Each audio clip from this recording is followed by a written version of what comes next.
आर्थिक विकास पंजाब, जो देश में सबसे अधिक प्रति व्यक्ति आय वाले राज्य के रूप में जाना जाता था, अब वे 16वें स्थान पर आ गया है।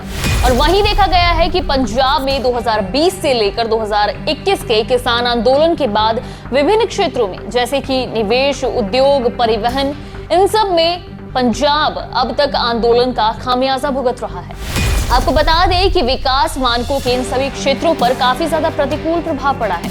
और यहाँ ये भी देखा गया है कि किसानों के कल्याण के लिए काम करने का दावा करने वाले कई संगठन उस समय सामने भी आए थे, जबकि ये सारे के सारे संगठन वास्तव में कभी भी किसानों के कल्याण में रुचि ही नहीं रखते थे। आपको बता दें कि पंजाब राज्य अभी भी पिछले 3 वर्षों में हुए लंबे विरोध प्रदर्शन से अब तक उबर नहीं पाया है और 13 फरवरी को एक बड़े आंदोलन के साथ विरोधी प्रदर्शनों की एक और श्रृंखला की योजना बनाई गई है, ताकि एक बार फिर से आम जनता को भारी परेशानी और भारी कठिनाई हो सके। पंजाब की आर्थिक विकास के रूप में 16वें स्थान पर पहुंचने के बाद अब पंजाब का सकल घरेलू उत्पाद अखिल भारतीय औसत से भी कम है, यानी कि पिछले 5 वर्ष में दूसरे अंक में वृद्धि हासिल नहीं कर सका है। पंजाब में पिछले 5 वर्षों में लगातार काफी ज्यादा राजस्व घाटा भी झेला गया है। ये घाटा 70% तक देखा गया है, जो 2019-20 में 85% तक पहुंच गया है। पिछले 5 वर्षों में पंजाब द्वारा लिए गए कुल ऋण का 70% राजस्व घाटे के वित्त पोषण की ओर मोड़ दिया गया है। एसोचैम के अनुसार किसान आंदोलन के दौरान पंजाब, हरियाणा, हिमाचल प्रदेश और जम्मू कश्मीर के अर्थव्यवस्थाओं को हर दिन 3500 करोड़ रुपए का नुकसान हुआ है। इन सब आंदोलन की शुरुआत पंजाब में हुई थी, क्योंकि ये सभी समूह इस राज्य में शामिल हैं। और यही नहीं, इसके फलस्वरूप निवेश में भी काफी घाटा देखा गया है। एमएसएमई, एक्सपोर्ट प्रमोशन काउंसिल और कन्फेडरेशन का organic food producer and marketing agencies द्वारा किए गए एक अध्ययन के अनुसार वर्ष 2022 से 2023 में पंजाब के निवेश घटकर 3492 करोड़ रुपए हो गया है, जबकि पिछले साल ये 23,655 करोड़ रुपए था, यानी कि निवेश में भी काफी घाटा हुआ है, जिसका पूरा श्रेय इन किसान समूहों को जाता है। इन आंदोलनों के चलते परिवहन को भी काफी ज्यादा घाटा हुआ है, परिवहन भी काफी ज्यादा प्रभावित हुआ है। आपको बता दें कि एनएचएआई ने दिसंबर 2021 में संसद को सूचित किया था कि किसान आंदोलन के कारण टोल प्लाजा से ग्राहक काफी ज्यादा प्रभावित हो रहे हैं, जिसके कारण अक्टूबर 2020 से पंजाब को 1270.42 करोड़ रुपए का नुकसान हुआ है। पंजाब और हरियाणा में किसानों के आंदोलन के कारण 24 सड़क परियोजनाओं में टोल निलंबित कर दिया गया था।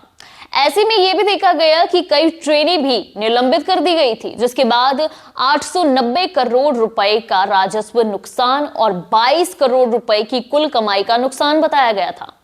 वहीं इसी बीच रेल रोको के कारण कोयला की आपूर्ति पूरी तरह से प्रभावित हुई थी। कुल मिलाकर देखा जा सकता है कि आंदोलन के बाद लगातार नुकसान ही हुए हैं। किसी समय पर औद्योगिक विकास में सबसे आगे रहने वाला पंजाब आज अपने से अलग हुए हिस्सों से भी पीछे रह गया है, यानी कि हरियाणा और हिमाचल।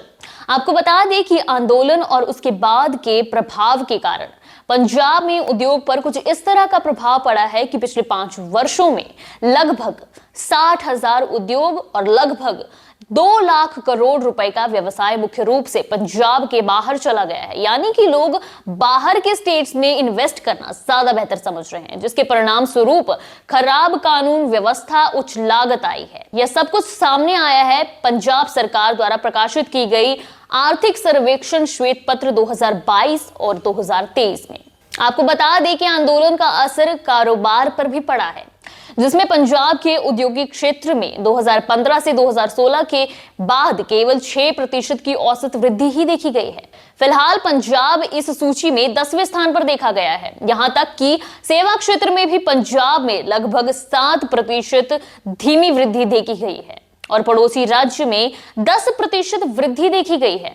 पंजाब में ग्रामीण क्षेत्रों में लोगों में प्रवास लगातार देखने को मिला है। वृद्धि पिछले 3 दशकों में देखी गई है, जिसमें 45% निवासी कनाडा, 16% दुबई, 10% ऑस्ट्रेलिया, 6% किसी और देश में प्रवास कर चुके हैं।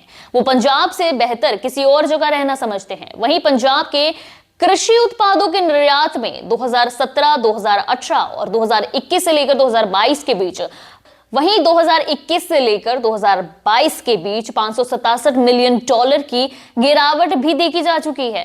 कृषि प्रधान देश है हमारा और पंजाब में सबसे ज्यादा कृषि की जाती है। वहीं पंजाब की रंगत को देखने के लिए दूसरे देशों से आने वाले पर्यटकों पर भी इन आंदोलनों का भारी असर देखने को मिला है, क्योंकि पंजाब में आंदोलन नाकाबंदी की वजह से पर्यटकों की संख्या में भी काफी ज्यादा कमी आ गई है।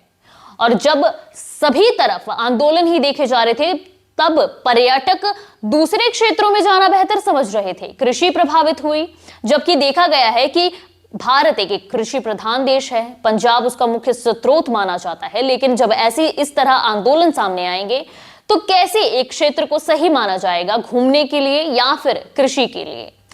कुल मिलाकर देखा जा सकता है कि इस आंदोलन के बाद पंजाब बुरी तरह से विकास की पटरी से उतर चुका है। अगर पटरी पर वापस लाना है तो ऐसे संगठन जो किसानों का समर्थन करने का आश्वासन दिलाते हैं, लेकिन कुल मिलाकर देखा जा सकता है कि किसानों के कल्याण की बिल्कुल भी वो बात तक नहीं करते। ऐसे संगठनों को ढूंढकर उन्हें सामने लाना काफी ज्यादा जरूरी है। इस तरह के तमाम मुद्दों पर फिर से चर्चा की जाएगी। इस तरह के तमाम अपडेट्स के साथ जुड़े रहने के लिए देखते रहिए वंदे भारत 24। आप सभी का बहुत बहुत धन्यवाद।